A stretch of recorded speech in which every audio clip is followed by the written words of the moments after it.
Hey, I'm Burak, and welcome to Cathlist. As we've mentioned before on this show, the books that make up the Bible were chosen by Catholics. And during that process, a variety of texts were considered, and some were ultimately determined to be non-canonical. Others are referenced in the Bible, but have been lost to history. Like the Book of Enoch, for example. This is a non-canonical book and thus unworthy of inclusion in the Bible. It is, however, referenced several times in the Bible in Jude and 2 Peter. According to tradition, Enoch was the seventh descendant from Adam and Noah's great-grandfather. You know, like Noah and the Ark, animals, Emma Watson. And his book documents his dreams and visions, including heaven and hell. It discussed a Messiah, the resurrection, and final judgment, and introduced the concept of Satan and his demons as fallen angels. And that's just one of the books we're going to be talking about today. We have 4 more that didn't make the cut, so stick around. The Book of Jasher. I'm just yashing you. It's Yasher. I believe it's jogging or yogging. It might be a soft J. Yasher is actually a mistranscription of the Hebrew term ha-yasher, which is actually not a name, but an adjective. So this book is not about a person, but rather the book of the upright, or the book of the just man, and has several references in the Bible in 2 Timothy, 2 Samuel, and Joshua.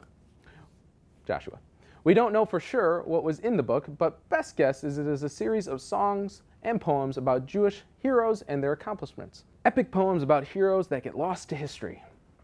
It seems to have happened a lot in the ancient world. The Epistle to the Laodiceans is a letter written by St. Paul and was also lost at some point.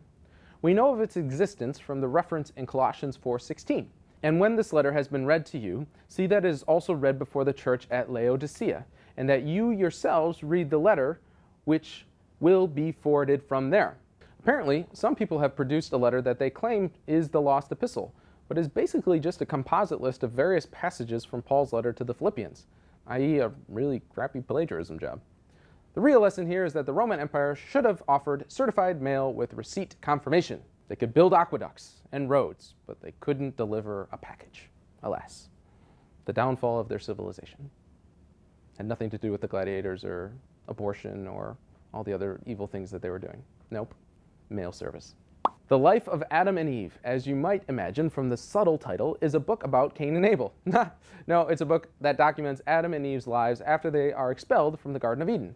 It includes the births of Cain and Abel, Eve's vision of Cain drinking Abel's blood, and his subsequent murder of his brother. Sounds like something George R.R. Martin would use as a reference. Adam and Eve's dozens of other children are documented here as well. Eve's account of their temptation and fall is included, and so is a reference to the fall of Satan, which, as we mentioned earlier, is also cited in Enoch. There is also some correlation to Enoch with the concept of a resurrection when God promises Adam that though he will die, he will gain immortality at the end of days. The Life of Adam and Eve is also where we get multiple references to Michael the Archangel. The biblical references to this book are scant. 2 Corinthians 11:14 references Satan as an angel of light, and in 12:2 makes note of a third heaven, which is a level of heaven that is also described in Enoch. And lastly for now, although we do have more to put in another episode, Martyrdom of Isaiah, also known as the Ascension of Isaiah. This book was probably composed in the 1st and 2nd centuries AD. It contains several parts, but the first is of the martyrdom of the prophet Isaiah and other prophets at the hands of King Manasseh. This is the only part that gets any kind of reference in the Bible. Hebrews 11:37. They were sawn in two.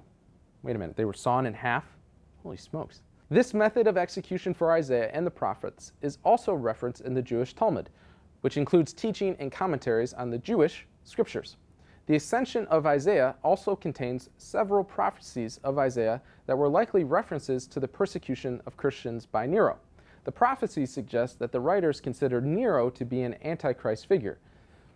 Given that he murdered his own mother and tortured early Christians in a myriad of awful ways, including crucifying them and then setting them on fire to serve as nighttime lighting, I'd say it's not a totally unrealistic reason to think that he might have been the Antichrist. Or he wasn't the Antichrist, obviously, but they leveled that charge at him. That is all the time we have for now, folks. Thank you for watching this episode of Cathlist. I'm Burak, and we'll see you next week. According to tradition, According to tradition, been spending most our lives living in an Amish paradise. It's hard work and sacrifice, living in an Amish paradise. A local boy kicked me in the butt last week.